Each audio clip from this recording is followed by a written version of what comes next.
Well, welcome to this session on AI's scaling dilemma at the 2025 annual meeting of the Global Futures Councils.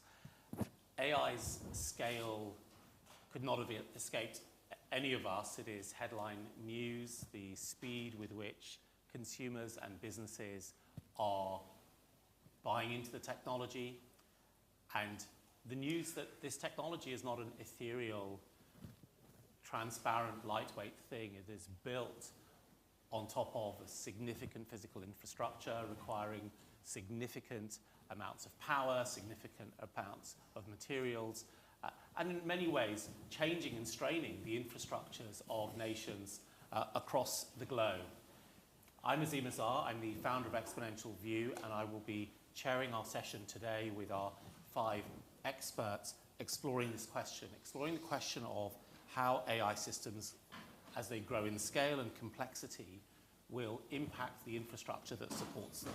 How that infrastructure supporting them needs to evolve to balance the performance, the energy these AI systems require to deliver the promise of economic growth, while at the same time being more sustainable than they perhaps have been in the past. And that's quite a challenge. How do we build AI infrastructure that scales that innovation, at the same time shrinks the footprint, and can pave the way to a more resilient future, but one that is also net positive? To discuss this, we have a wonderful panel. We have Minister Sina Lawson, the Minister for Digital Economy and Transformation of Togo. We have Janet Goodsall, who is the Dean of the Loughborough Business School, but also the Director of UK Scale Excellence from the United Kingdom. Ali Sejwani, the Managing Director of DAMAC, which is a specialist in real estate and data centers. Kate Callett, the Founder and Chief Executive Officer of Amini, a specialist in smaller scale data centers. And Khalfan Belloul, the CEO of the Dubai Future Foundation. Perhaps, Minister, I can start with you. A lot of what is written about with respect to artificial intelligence is all about huge numbers. It's all about significant capital, commitments, enormous projects. You represent a smaller nation. How do you think about matching and marrying the headline numbers that are so large with the capacities and capabilities of a smaller economy? So, good afternoon, everyone. It's a pleasure for me to be here today. I would say that as a small economy, we have a strategy. Actually, there is a strategy for small countries, AI and small countries. I think it was developed originally by Singapore and Rwanda. Our strategy is really regional cooperation. You know, if you look at Africa as a whole, only 4 or 5 countries can afford to build, you know, the capabilities, national capabilities.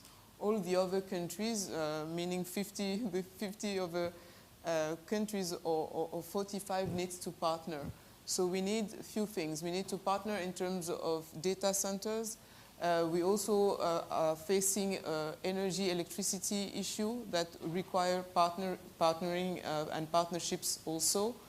And then 2 other things: talents, for which we need to build a lot more capacity, and the legal framework, because when we say we talk about partnerships in order to build data centers and to host data for AI computing, we need a new legal framework. So we've started to work on this legal framework as part of our continental free trade area strategy. Mm-hmm. But so that's how we should be looking at compute.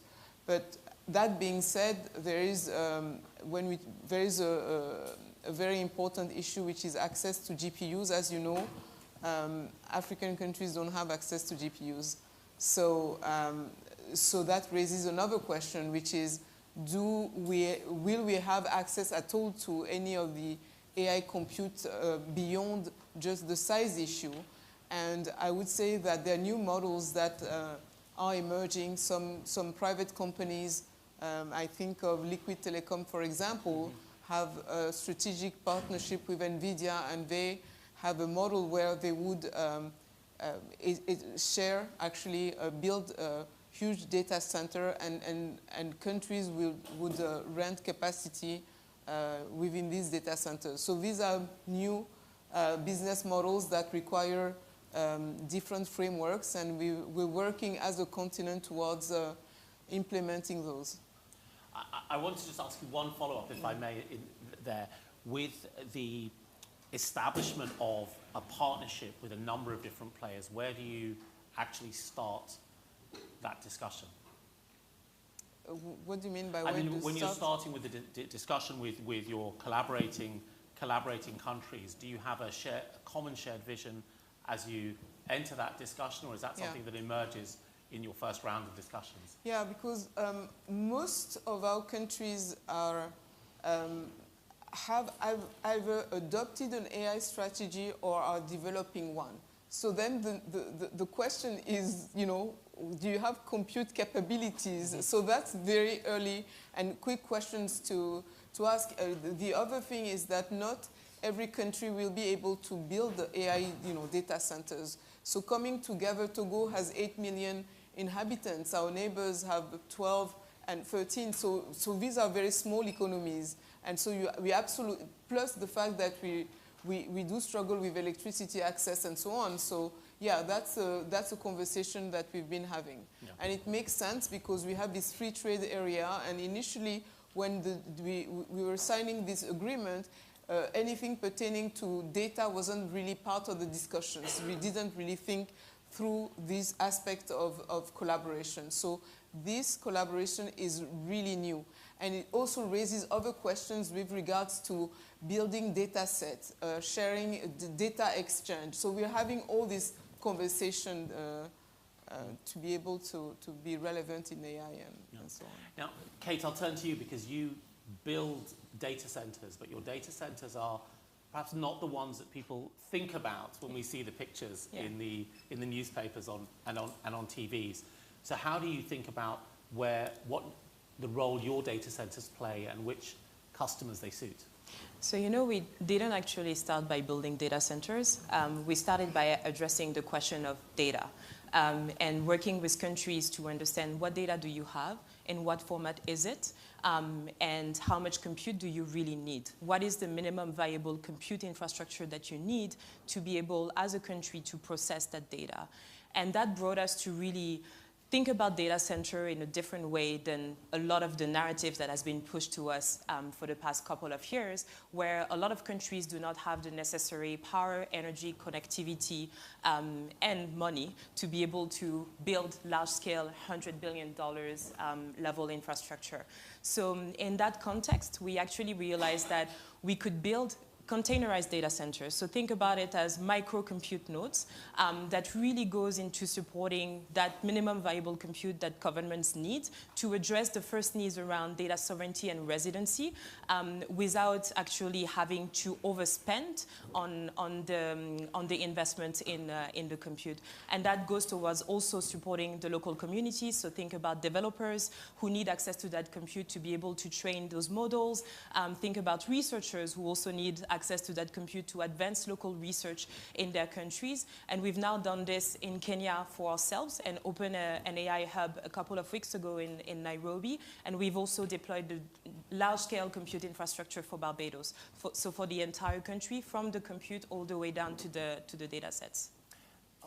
Can you help us understand what a minimum viable data center is? I mean, is it one computer and an Ethernet cable coming in? What does it need to be meaningfully useful for the host country? So think about it as a big, large computer with multiple GPUs inside. But truly is like the question of, for example, small countries. Barbados is less than 300,000 inhabitants, right? You don't need actually a $100 billion supercomputer for that. So really understanding how much data needs to be digitized, how heavy is that data, where is that data sitting, how much storage do we have, or how much storage do we need, but also what are the sorts of applications with regards to research, with regards to national public infrastructure, or public service delivery that the government wants to make, but also what is the developer community here? How many developers want access to that compute and what will they be using it for? So when we think about minimum viable compute, these are the questions that we're asking the government and the local ecosystem before actually deploying those micro data centers. So it's actually a container with multiple GPUs, compute, and it's powered by renewable. So in the context of Barbados, we're using a combination of solar and biogas. Right. Now, Ali, you're also building data centers, maybe of a different scale. Can you give us a sense of the complexities that go into building those types of data centers and how the different stakeholders need to come together? It's actually pretty simple, funny enough. So our background is real estate. We build buildings and houses, and we entered this business in 2021. And at the time, people we spoke to were saying, you guys are out of your mind. How are you going to go and build data centers? It's why so much technology, et cetera, et cetera. The reality is you need to look for land that has power. Once you find land with power, it is about building a shell, which is a very basic structure. You need some civil works. Costs are not too high. They're around $3–4 million a megawatt. And then you need to go and procure the MEP and the long lead items. Usually when you're doing the data center, we look at it as an infrastructure play. So our clients are the likes of Microsoft, Amazon, OpenAI, etc. These clients have their designs. They come to you and say, this is my blueprint, this is what you need to give me. You have 1 year to build it. I'll give you a 5, 10, 15-year lease. So it's actually a pretty simple business once you get the reins of it and get the hang of it. The critical aspect of it is actually land with available power. As today, all of the demand is for power available now. If you have lands with power,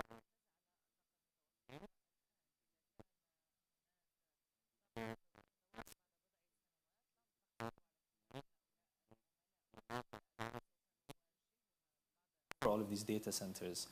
I believe in the next few years, it's going to take around 12% of the entire US's power capacity. And unless we have some major breakthroughs such as nuclear, etc., I think that's going to be a major bottleneck pretty soon. It sounds like we're going to need a lot of Kate's biogas and solar panels to feed all of this. But give us a sense of exactly what that curve looks like when you say it's getting bigger and bigger. What does demand curve look like for the data center you'll be building next year compared to the one you're building this year? When we started, we were looking at data centers which have a 5 to 10 megawatt capacity. The last 12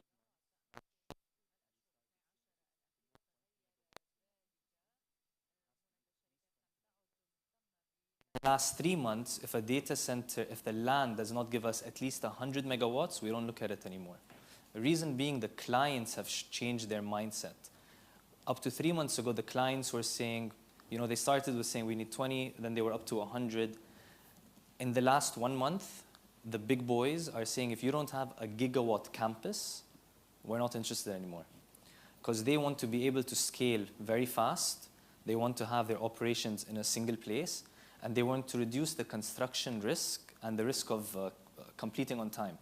So it's much easier for them to have one site, which you can deliver 100 megawatts today, 300 next year, and then 400, 500 the following year, versus being spread out all over the country and have multiple teams manage the construction. Right.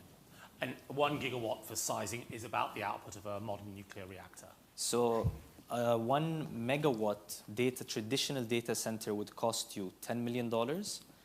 A 1 megawatt data center dedicated to AI, so where you're stacking them with the GPU chips, will cost you all in 40 to 50 million US dollars. So when you're talking gigawatts, the investments in the next few years are going to be in the trillions of dollars, not even in the hundreds of billions of dollars. And that's what you're seeing with the announcements recently with OpenAI, Oracle, and the likes. Yeah. So, Janet, you're hearing these numbers, and you're thinking about scale. As an engineer as well, by heritage, how do you parse what's going on? So I come from a country which allegedly at the moment has one of the third largest data center capacities in the world. But when I hear those numbers, then I feel I'm going to fall off my chair. So the UK it is a smaller country, but maybe not as small as Togo. And it does have an AI strategy, and it does view data centers as part of their critical infrastructure. But I don't think we're making investments in centres quite that big. I think one of the problems is there's these sort of data doomsday scenarios about the amount of energy that we're going to require. And actually, I think one of the issues in the UK is if you look at the future estimates for energy between by 2050, they vary. There's a 100% difference in what's actually required. So if I think about it with my engineer hat on, or also from a more of a supply chain perspective, I don't think we necessarily the rate at which it's going to grow. I think we know we're going to need more energy. And for instance, the UK and other countries are committed to try to do that by using sustainable energy. But one of the ways that we can support growth in the shorter term is to reduce the load. So thinking about it, you know, do we need less data going through the pipe so that we can compute less but also store less? So actually there's a centre within Loughborough University that looks at data decarbonisation, and what that would actually suggest, particularly within industrial organisations, that we need to do is actually look at the data that we've got. There's this sort of concept of dark data. It's not the dark web, that's another whole set of data source, but dark data in this context means the data that we have that we don't use. So even think personally, think of your phone, think of your Gmail and how many emails you've got stuck there that you've never looked at, will never ever reference again, or photos that you have stored in the cloud that you'll never use. So that's what we call the dark data. It's stuff that we're storing, it's consuming energy, but it's sort of unnecessary. So sort of data decarbonisation plans would say the first thing that organisations, and I suppose we as individuals could do, is to understand what data we have and whether or not we're actually using it.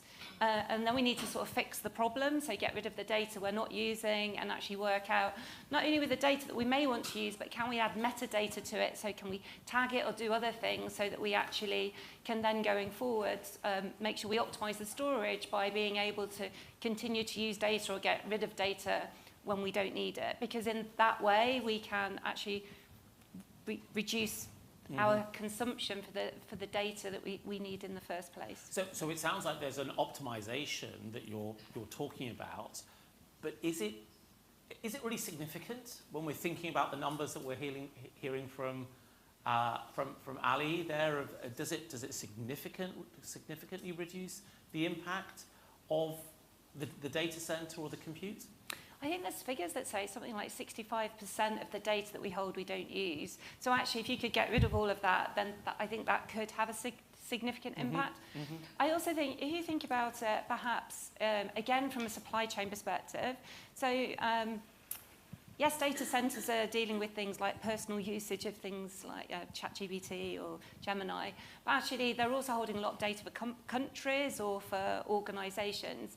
And actually, from a supply chain perspective, we used to say that supply chain management is about managing three things. It's about managing materials, cash, and information. And then there was sort of sayings that used to say we can replace our inventory with information. So actually, one of the ways you could perhaps improve your working capital would be to get rid of inventory and replace it with information.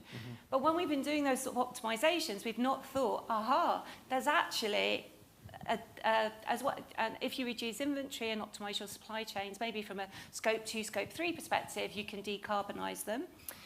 But actually, there is a carbon cost to the data too. So I think it's actually about, when we think about our industrial business models, how we run our companies, it's to actually think about, are we running our organization and developing business models where we not only think about the physical goods and services that we provide, but also, and their carbon footprint, but not just their carbon footprint, but sustainability more broadly in terms of water and nature and the likes, but also think about that input from the data side of things too, and then make slightly more holistic optimizations. Thank you. Now, Halfan, hearing some of this, it made me think a little bit about the degree of uncertainty that any leader faces right now? We roughly know the direction of travel, but we don't know whether it's 3x, 5x, and 10x, or 10x, or between 5 years, 10 years, and 15 years. And so how do you think, from your experience, looking into a future like that that is as unclear, how should leaders approach that type of question? Yeah, that's a great question. First of all, great to see everyone here, and congratulations for staying awake with us in day one. Usually, given my humble experience with GFC, usually at 5 p.m., especially for the ones traveling from different continents, it's a major struggle. So having you here is a message of appreciation. And to my council members as well, I apologize, I've been slacking off today, but I was in meetings, I promise you. And hopefully I'll make it up for you tomorrow. But again, great to be here with everyone. So I think, to your point, and this is very relevant to us at Dubai Future Foundation, there's always, and I remember when Dubai Future Foundation was first announced, and I'll be very frank, the message from leadership was, you have to be the lab for Dubai. And that was the message from His Highness Sheikh Mohammed. And I'll be very frank, we had no clue where to go and what to do at that time. It wasn't easy for us to benchmark against how to do foresight, and to your point about uncertainty. We've done a lot of mistakes, we've learned, but we realized that the nature of having an environment of doing mistakes and learning from your mistakes was actually a perfect scenario for us to really institutionalize future foresight, which we can comfortably say now that we are very close to that. And to your point, at the FF right now, we do have a team that constantly works on foresight and trying to imagine where the future is heading.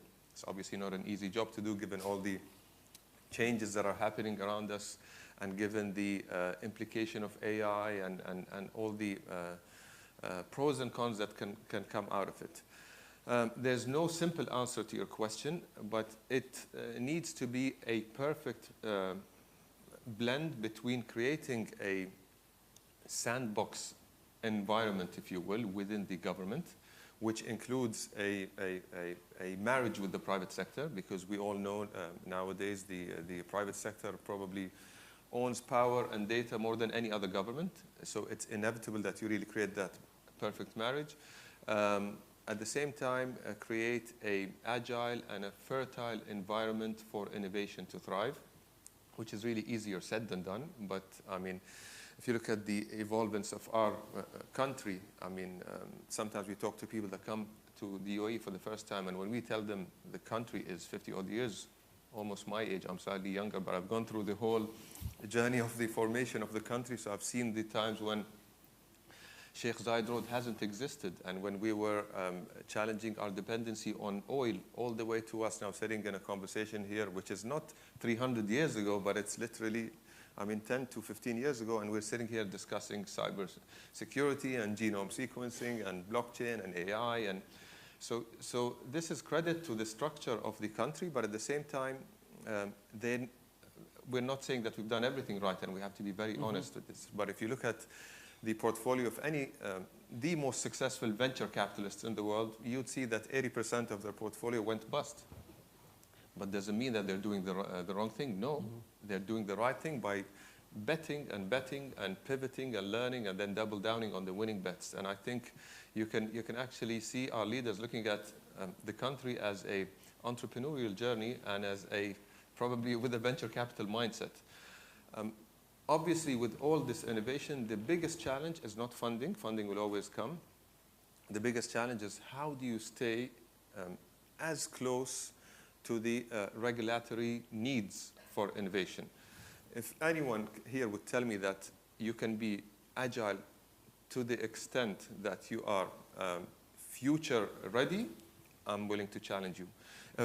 If you tell me that you are close and reducing that gap, then I'd say yes, because this is what we're doing. Because every day you come up with a policy, 2 weeks later something comes in, and you're playing a catch-up game with innovation. And given the advancement of technology, which is quantum now, and the way it's growing now, given the AI, and given, and we all know we haven't even scratched the surface when it comes to AI, because we haven't even blended it with robotics and I mean, sorry for this, but let's take a raise of hands. How many of you use ChatGPT or Grok, or, I mean, raise of hands. Who uses it? Who uses it on a daily basis? Who uses it to the extent that they think there's a human sitting behind you? I know you're going to say It's to that extent. Yes. And we're getting so comfortable with it, and we haven't even scratched the surface when it comes to communicating with a robot that comfortably. And this will happen very soon. And countries that really are agile enough to really be ready to switch regulations and adapt are the winning nations. So this is probably a long answer to your question, but I think it's a split. Yeah, it was a difficult question. And you know, this observation you make about regulation makes me think a little bit about, imagine the country that finalized its AI regulations 2 days before ChatGPT launched, and you know, found it with the world's shortest lived regulations. Yes, exactly. We've heard quite a lot about the growing material demand and the sustainability question. And Minister, I wanted to ask you what the internal pressures might be between the importance of collaborating to build out AI, but also the importance of sustainability goals, and what happens as those sit together in the short term and policy needs to be made. How do you balance those?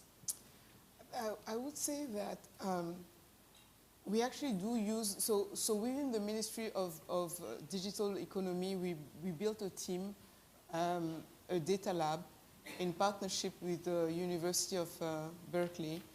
And it's a group of data scientists that supports all the other ministries in designing better policies, but using AI to gain more knowledge. So I would say that, for example, if I take the environment, we have made a lot of progress with regards to sustainable use of sustainable farming or forestry and so on, just because we use satellite imagery to have a better sense of what was going on. So I would say that, and same for understanding where we have more water or less and so on. So satellite imagery and the extensive use of satellite imagery over the past 5 years has really changed the way we were designing our policies and using our resources. So that's an example where you see that AI and the use of AI has been instrumental in, better policies. Yeah. We also have made quite a fair amount of investment in solar energy. Mm-hmm. I think that it's fair to say that when we talk about power, we talk about solar energy. For the first time in our history, the continent is really looking into nuclear.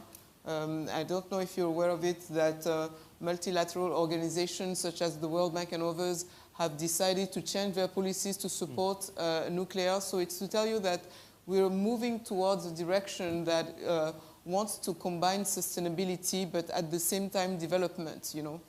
I love that first example as well of your enabling sustainability policy delivery through using AI, and which I think is a very important set of use cases that we sometimes overlook. And the commitment to solar is interesting because, of course, Kate, you talked about solar, but I want to come to you, Ali.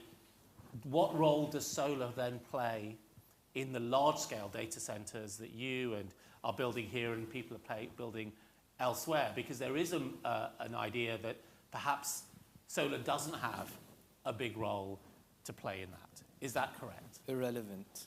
It's irrelevant. Solar is irrelevant right now. I think the only way you'll have some major breakthrough when it comes to energy usage is going to be nuclear. I do not think the other types of renewable energy will be able to create a large impact or even a decent-sized impact, considering the needs that AI has put on the entire power grid globally. Okay. Kate, you're using solar and biogas. And biogas and geothermal and other renewables. You know, I come from a school of efficiency, so I moved from a school of big GPUs because I was at NVIDIA before funding my company to really focusing on efficiency because in the markets we operate, we have a lot of constraints. You know, energy is not a given, power is not a given, connectivity is not a given. So how do we make sure that we innovate within the limitations of those constraints and we actually use those constraints as superpower, which now brings the idea of you know, building smaller models that are more efficient, right? More optimized for specific use cases. And I want to say that history is kind of repeating itself because about 7 years ago, the tiny machine learning movement kind of moved a lot of the processing power closer to where the data is being collected, closer to microcontrollers, which are extremely small platforms. And actually, the 2 largest chapters in the world were in Africa, Kenya and Nigeria. And today, we're seeing this movement again going towards a smaller model with movements like frugal AI. Now we're also calling it tiny AI, edge AI. And just last week, Samsung actually released the tiny AI recursive model, which has beaten a lot of the large GPT-o1 at reasoning. And that model is small. It's a small foundation model, 7 million parameters, highly optimized data sets. So we need to continue pushing for that efficiency. And I feel that we have been lost a little bit in the narrative of building bigger for the sake of building bigger, rather than really looking into what is the problem that I'm trying to solve and what is the best platform model that I need to use to solve that problem. And the answer might be different than bigger. Now, this is the most interesting question that we face, this question of AI and scale, and I would like to get a couple of questions from the group, brief questions, in the remaining 10 or so minutes that we have. I want to just, so while you think of what that question is, make a comment to you, Kate, and then come to you, which is, yes, this idea of small models does 2 things. One is that it adds to the policy complexity for a policymaker and someone trying to coordinate what plans might look like, because we've now thrown out an additional type of technology. And it is really interesting that you make the point that you have the data and the computation very close together. So part of the reason why data centers are getting bigger and bigger is actually about a networking, the shunting of data back and forth, which is very, very interesting in itself. But from an engineering standpoint, and I'm sorry I've typecast you as the engineering expert, but what is a good way to think about the trade-offs between the kind of efficiencies that Kate has talked about and the urgency for scale and delivery that Ali has talked about? So I think, as with all things in life, it's not going to be a one-size-fits-all approach, and you've probably got those 2 extremes. So even in, so I'm probably more a manufacturing and supply chain person. I am an engineer, but if you think about it, even in terms of manufacturing, if we start to think about resilience, we're beginning to think much more about things like distributed manufacturing networks, factory in a box. In essence, you've got a data center in a box. We also, again, at Loughborough University, have a CREST center that's done hydrogen modules for to enable, again, in Africa, for people to be able to cook on a hydrogen stove for a school. But it's all within a container. I think we have to remember the whole value chain of data. So it starts with how we create data. It's then how we store data, how we transmit data, how we compute the data, and also how we then measure the sort of energy efficiency and how we report it. And I think what we'll see is, and it will be good, healthy tension, is a competition between those sort of bigger models that may work for some with the big data centers, the are more globally or regionally dispersed, and then some more localized, sort of more distributed solutions. But I think we have to get our heads into where is a lot of that data being used. It is being used in the organizations that give us the things that are critical to life, like food, like energy, like healthcare. And actually, those systems have had data behind them for years and years and years in ERP systems or supply chain orchestration systems. And in a way, we're now adding a layer on top of that, which gives us an ability to perhaps use things like generative AI where it's appropriate. But equally, if you think about something like manufacturing, in the UK, Make UK did a survey of manufacturers. About, I think it was 26% of those manufacturers are using AI, but 93% of those that are using it to support energy efficiency. So these things they're not mutually exclusive. And if we start to think of it more as an ecosystem-based approach with different players coming in, I think it will work, but it won't be a one-size-fits-all approach, and it can't be siloed. We have to start thinking of this both as that data value chain, but as part of a broader ecosystem. Thank you. Now, we should get some questions. If people want to pop their hand up, that would be wonderful. Otherwise, I have many, many more to ask. This is, after all, the $10 trillion question, and you've got 5 different viewpoints. Over there. Thank you. Yes. So if we get just a brief question, would be fantastic. Thank you. Ali, you mentioned about the energy demands of all the data centers and what's going to happen in the future. But if you look at the top carbon emitters today, technology comes at 11. You've got public transport, you've got energy and all, and just we look at what's happening right now in Dubai with GITEX, with all the things, you can see the pressure that it is putting on the planet with, it's a car-centric city. So while AI is, of course, going to grow so much faster, should we be thinking of the total impact, total economic benefit of how we can reduce the carbon emission from the other sectors, and then that carbon emission, that energy sources could be applied to the AI side? You see, I come from a very entrepreneurial, business-driven family. For me, it's about the bottom line. If Dubai as a city needs more cars, I think it should have more cars, and I think it should continue to grow. I think there's an important point that has been missed today, which is in the next 2 to 3 years, you might have an extremely high unemployment rate because of the way AI is changing the world. And for me, that's much more important from a sustainability aspect than the carbon footprint.